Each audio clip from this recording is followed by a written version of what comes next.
তুমি এখন অনেকটাই বোধহয় শক্ত, বারবার কষ্টের আঘাত এখন বোধহয় অনেকটাই ভোঁতা। হয়তো তোমার হৃদয়ের মরুভূমিতে আর ওঠে না মরুচ্ছর, কিংবা আবহাওয়া দপ্তর এখনো ঘোষণা করেনি কোনো ঘূর্ণিঝড়ের।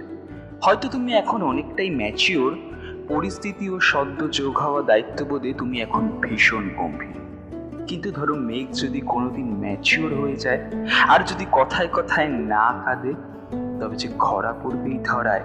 কিংবা সাগর যদি গম্ভীর হয়ে থাকে আর যদি খেলা না করে, তবে কেই বা মন ভোলাবে তোমার ঢেউয়ের মাতামাতি দিয়ে। সেসব যাই হোক, এখন তুমি কেটে দেওয়ার ডাল থেকে বেরিয়ে আসার নতুন সবুজ পাতা, অর্থাৎ দগদগে ঘাকেই কাঠামো বানিয়ে তার উপর তৈরি হবার নতুন একটা মানুষ।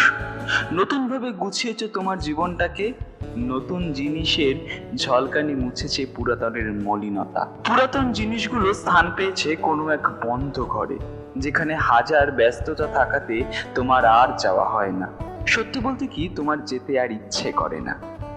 এমন এক সুন্দর ঝলমলে জীবনে তোমায় যেতে হবে শহর থেকে বাইরে। সফর সঙ্গী ট্রেন।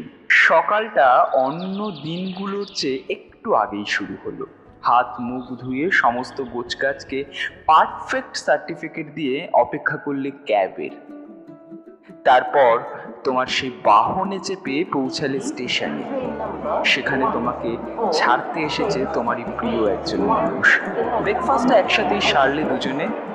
অ্যানাউন্সমেন্ট শুনে বুঝতে পারলে যে তোমায় যে ট্রেনটি তোমার গন্তব্যে পৌঁছে দেবে তার আসতে আর বেশি সময় নেই। তারপর এলো সেই ট্রেন, আর তুমিও উপহার হিসেবে একটা টাটা পেলে তোমার সেই প্রিয় মানুষটির থেকে। ট্রেনে উঠে নিজের সিট খুঁজতে ব্যস্ত তুমি। হঠাৎ করে তুমি অনুভব করলে তুমি যেন দাঁড়িয়ে আছো সেই বন্ধ ঘরে, যেখানে তোমার পুরনো স্মৃতি যত্ন করে তুলে রাখা। কেননা তোমার সিটের ঠিক উল্টো দিকে যার সিট, তাকে তুমি শেষ দেখেছো 15 বছর আগে। মনের ভিতরে হঠাৎ যেন তামামা বাজল। কিন্তু বুঝতে না পেরে একটা মুচকি হেসে বসলে নিজের সিটে।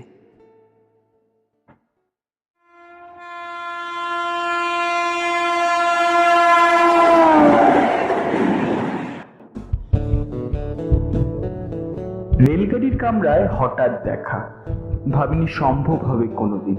ওকে আগে বারবার দেখেছি লাল রঙের শাড়িতে, ডালিম ফুলের মতন রাঙা। আজ পড়েছে কালো রেশমের কাপড়, আঁচল চলেছে মাথায়, দোলন চাপার মতন চিকন গোর মুখখানি ঘিরে মনে হলো কালো রঙের একটা গভীর দূরত্ব ঘনিয়ে নিয়েছে নিজের চারদিকে। যে দূরত্ব সর্ষে ক্ষেতের শেষ সীমানায় শাল বনের নীলাঞ্জনে। থমকে গেল আমার সমস্ত মনটা। চেনা লোককে দেখলে অচেনার গাম্ভীর্যে। হঠাৎ খবরের কাগজ ফেলে দিয়ে আমাকে করলেন নমস্কার। সমাজবিধির পথ গেল বলে আলেপ করলেন শুরু, কেমন আছো, কেমন চলছে সংসার ইত্যাদি। সে রইল জানালার বাইরের দিকে চেয়ে, যেন কাছের দিনের ছোঁয়াচ পার হওয়া চাহনিতে। দিলে অত্যন্ত ছোট দুটো একটা জবাব, কোনোটার বা দিলেই না। বুঝিয়ে দিলে হাতের অস্থিরতায় কেন এসব কথা। এর চেয়ে অনেক ভালো চুপ করে থাকা। আমি ছিলাম অন্য বেঞ্চিতে ওর সাথীদের সঙ্গে। একসময় আঙুল লেলে জানালে কাছে আসতে, মনে হলো কম সাহস নয়। বসলুম ওর একই বেঞ্চিতে। গাড়ির আওয়াজের আড়ালে বললে মৃদু স্বরে, কিছু মনে করো না।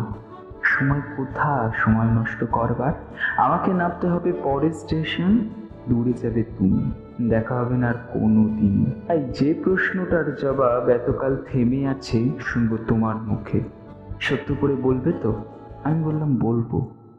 বাইরের আকাশের দিকে তাকিয়ে শুধুলো, আমাদের গেছে যেদিন একেবারেই কি গেছে, কিছুই নেই বাকি।